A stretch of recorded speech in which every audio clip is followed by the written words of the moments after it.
नमस्कार, स्वागत है आपका न्यूज़ मीडिया मंच पर। मैं हूं देवेंद्र त्रिपाठी। दोस्तों, साइक्लोन बनने की संभावनाएं थोड़ा सा प्रबल होती हुई नज़र आ रही हैं। पहले ऐसा लग रहा था कि बनेगा, फिर लगा कि नहीं बनेगा, फिर लग रहा है कि बनेगा। और अब जीएफएस और ईसीएमडब्ल्यूएफ मॉडल, जो जितने भी मॉडल हैं, धीरे धीरे उनका जो अनुमान है इस साइक्लोन के बनने का, वो थोड़ा सा और एक्यूरेट होता हुआ नज़र आ रहा है। और साथ ही साथ शुरुआत में ये लग रहा था कि साइक्लोन यहाँ पर बनेगा बंगाल की खाड़ी के जो पूर्वी और दक्षिण पूर्वी रीजन है, अंडमान और निकोबार द्वीप समूह के पास का, अंडमान सी के आसपास, यहाँ से सिस्टम बनना शुरू हो गया है ऑलरेडी और लो प्रेशर बन रहा है। तो ये सिस्टम यहाँ पर पहुँचेगा और उसके बाद आगे बढ़ते हुए रिकर्व करेगा। लेकिन अब ट्रैक चेंज हो रहा है, हो सकता है इसका इम्पैक्ट भारत के ऊपर तमाम राज्यों में देखने को मिले। फिलहाल इस वीडियो में हम बात करेंगे अगले 3 दिनों के मौसम की, क्योंकि साइक्लोन से जुड़ा ताज़ा अपडेट या साइक्लोन बनने की संभावनाएं कितनी है, इस बारे में मौसम तक चैनल पर एक वीडियो अपलोड किया है, जिसमें आप देख सकते हैं क्या संभावनाएं दिख रही हैं। इस वीडियो में हम जानते हैं कि भारत में फिलहाल अगले 3 दिन यानी 27, 28 और 29 नवंबर के दिन किस तरह के मौसम की संभावनाएं नजर आ रही हैं। बंगाल की खाड़ी से लगातार चल रही पूर्वी हवाओं के कारण यहाँ पर सक्रियता साउथ पेनिनसुलर रीजन में तमाम जगहों पर बनी हुई है।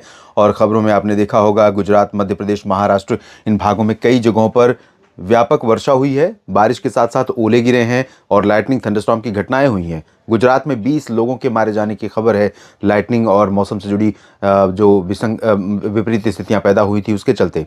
इसीलिए मैं आप सभी से बार बार पूर्वानुमान में अपील करता हूं कि जब भी मौसम बिगड़े उस दौरान एहतियाती उपाय ज़रूर करें। आप अपने आप को सुरक्षित करें पहले, काम बाद में होगा। क्योंकि ओपन एरियाज़ में, खुले में रहने वाले लोगों को लाइटनिंग स्ट्राइक का स्ट्रोक सीधे पड़ता है और ऐसे में जानलेवा हो जाती है लाइटनिंग। तो इस तरह की घटनाएं यहाँ पर हुई हैं। बहुत दुखद घटना हुई है आज, और 20 लोगों की खबर है। उससे भी ज़्यादा घटनाएं हो सकती हैं, भगवान न करे उससे ज़्यादा आंकड़े हों। मध्य प्रदेश और महाराष्ट्र के भी कई जिलों में व्यापक वर्षा हुई है, उत्तरी महाराष्ट्र में और दक्षिणी मध्य प्रदेश में। और आज भी मध्य प्रदेश और महाराष्ट्र के, गुजरात के कई इलाकों पर मौसम सक्रिय बना हुआ है। मध्य प्रदेश में, महाराष्ट्र में विदर्भ से लेकर मराठवाड़ा और मध्य महाराष्ट्र तक तमाम हिस्सों में मध्यम से भारी वर्षा हो सकती है और गर्जना के साथ ओले गिरने या लाइटनिंग थंडरस्टॉर्म होने की संभावना यहाँ पर बनी रहेंगी। कोंकण गोवा में गतिविधियां कम हो जाएंगी क्योंकि सिस्टम धीरे धीरे मूव कर रहे हैं पूरब की तरफ। गुजरात में भी सौराष्ट्र और कच्छ में चांसेस कम रहेंगे। पूर्वी रीजन में कल भी ज़्यादा संभावना थी और आज भी संभावना है।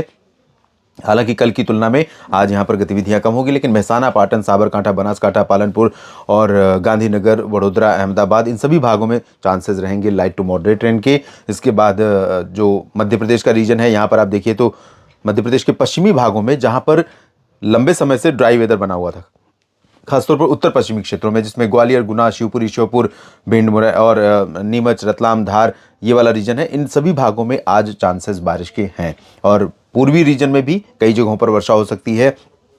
इंटेंसिटी भले बहुत ज़्यादा नहीं रहेगी मध्य प्रदेश में, लेकिन यहाँ पर भी बादलों की गर्जना, गड़गड़ाहट और बिजली कड़कने, बिजली गिरने की संभावनाएं, आशंकाएं यहाँ पर भी रहेंगी और कुछ जगहों पर ओलावृष्टि भी हो सकती है। और यही मौसम आपको राजस्थान में पूर्वी रीजन में देखने को मिलेगा, दक्षिणी पूर्वी क्षेत्रों से लेकर उत्तर पूर्वी रीजन में, यानी बाड़मेर और पाली, राजसमंद से लेकर जोधपुर, उदयपुर, डूंगरपुर, प्रतापगढ़, भीलवाड़ा, चित्तौड़गढ़ से लेकर सिरोही, राजसमंद और इधर सवाई माधोपुर, कोटा से लेकर भरतपुर, अलवर, दौसा, धौलपुर, करौली, जयपुर, अजमेर, इन भागों में चांसेस बारिश के रहेंगे। पश्चिमी राजस्थान और गुजरात के पश्चिमी हिस्सों में उत्तरी दिशा की हवाएं चलनी शुरू हो गई हैं। मौसम धीरे धीरे यहाँ पर ठंडा होना शुरू हो गया है। धीरे धीरे यही पैटर्न आपको बाकी जगहों पर दिखाई देगा। उत्तर भारत के पहाड़ी और मैदानी इलाकों की स्थिति देखिए।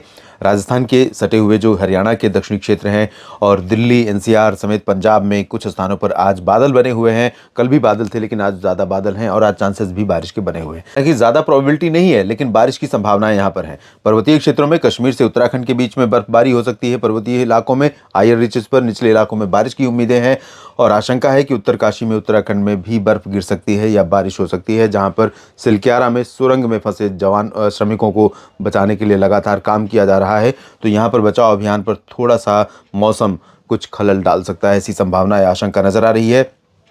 उत्तर प्रदेश में पश्चिम से लेकर मध्य और पूर्वी रीजन तक कई जगहों पर बादल आज पहुंचने शुरू होंगे। कुछ हिस्सों में बारिश भी हो सकती है, खासतौर पर कानपुर और प्रयागराज के आसपास के क्षेत्रों में, लखनऊ और फतेहपुर, बांदा, साथ ही चित्रकूट, कौशाम्बी, इन भागों में कुछ स्थानों पर वर्षा हो सकती है। झांसी, ललितपुर में भी चांसेस बन सकते हैं बारिश के। बिहार, झारखंड, पश्चिम बंगाल और उड़ीसा में अधिकांश जगहों पर भी ड्राई वेदर रहेगा। छत्तीसगढ़ के पश्चिमी भागों में वर्षा होने की संभावनाएं दिख रही हैं, रायपुर से लेकर के ऊपर के रीजन में, नीचे के रीजन में, लेकिन पश्चिमी हिस्सों में चांसेस हैं। पूर्वी क्षेत्रों में अभी मौसम आज के लिए शुष्क बना रहेगा। पूर्वोत्तर भारत में शुष्क मौसम की संभावना है और दक्षिण भारत में, जैसे कि मैंने बताया, कि सक्रियता यहाँ पर बढ़ी है। इसके चलते दक्षिणी तटीय आंध्र प्रदेश और तटीय तमिलनाडु में कई जगहों पर व्यापक वर्षा और आंतरिक हिस्सों में यहाँ पर हल्की बारिश या मध्यम बौछारें गिरने की संभावना दिख रही है। कल 28 नवंबर को देखिए किस तरह का मौसम रहेगा। दक्षिण भारत में बादल और बढ़ेंगे धीरे धीरे, हवाएं देखिए किस तरह से इंटेंस हो रही हैं और ये यहाँ पर जो सिस्टम फॉर्म हो रहा है, जो लो प्रेशर बनने जा रहा है, उसी के चलते यहाँ से प्रभाव इस रीजन में दिखाई पड़ेगा और पूरा तटीय तमिलनाडु, आंतरिक तमिलनाडु, केरल, कर्नाटक, तेलंगाना, आंध्र प्रदेश, इन सभी क्षेत्रों पर प्रभाव पड़ेगा। लेकिन अभी 28 नवंबर को बहुत भारी अंतर नहीं आ जाएगा, बहुत बड़ा अंतर नहीं आएगा। हल्की से मध्यम बौछारें कई जगहों पर यहाँ ज़रूर देखने को मिल सकती हैं। मध्य भारत में महाराष्ट्र का जो विदर्भ और मराठवाड़ा का रीजन है, ये लगातार घने बादलों के दायरे में रहेगा और इन भागों में वर्षा कल भी अच्छी खासी हो सकती है।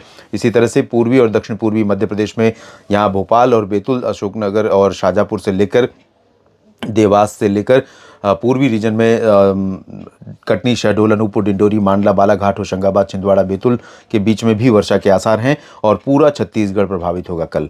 ओडिशा में आंतरिक इलाकों में कुछ स्थानों पर वर्षा होगी, लेकिन छत्तीसगढ़ में ज़्यादा चांसेस बारिश के रहेंगे। और झारखंड, बिहार, पश्चिम बंगाल की बात जहाँ तक है, तो बिहार और झारखंड के पश्चिमी हिस्सों में और साथ ही साथ उत्तर प्रदेश के कुछ पूर्वी और मध्य क्षेत्रों में, लखनऊ, कानपुर से लेकर वाराणसी, प्रयागराज, जौनपुर, प्रतापगढ़ के बीच में आज और कल के बीच में बादल छाएंगे। कुछ इलाकों में वर्षा हो सकती है, लेकिन अच्छी इंटेंसिटी नहीं रहेगी, बहुत लाइट रेन होगी। पूर्वोत्तर में ड्राई वेदर रहेगा।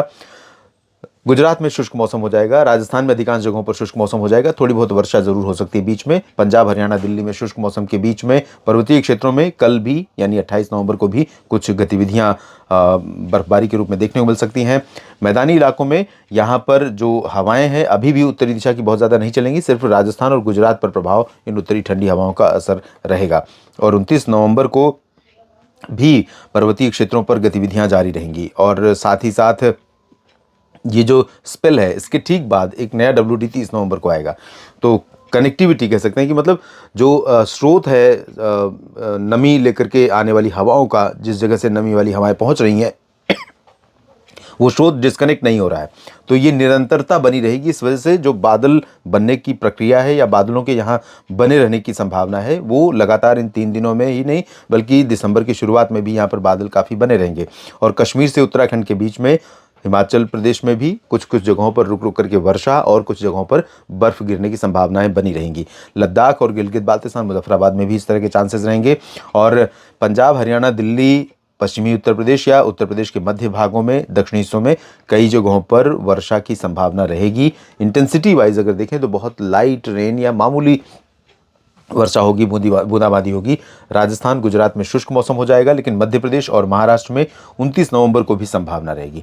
तो ये सस्टेन्ड प्रोलॉन्ग्ड स्पेल है और आज से लेकर 3 दिनों तक लगातार कई जगहों पर बारिश की संभावनाएं मध्य भारत में रहेंगी। बिहार, झारखंड, पश्चिम बंगाल, पूर्वोत्तर में फिलहाल चांसेस नहीं है।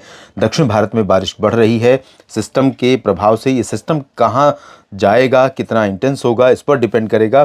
लेकिन अब इस मॉडल को अगर हम फॉलो करें या माने, तो ये निश्चित तौर पर आगे बढ़ने के बाद थोड़ा सा यहाँ रिकर्व करेगा और तमाम पूर्वी तटवर्ती रीजन्स को प्रभावित करेगा। इससे पहले तटीय जो आंध्र प्रदेश और तमिलनाडु का रीजन है, इन भागों में भारी बारिश देगा। इस बुलेटिन में अभी इतना ही। लगातार बने रहिएगा मौसम तक चैनल और न्यूज़ मीडिया मंच के साथ। आप सभी का बहुत बहुत धन्यवाद।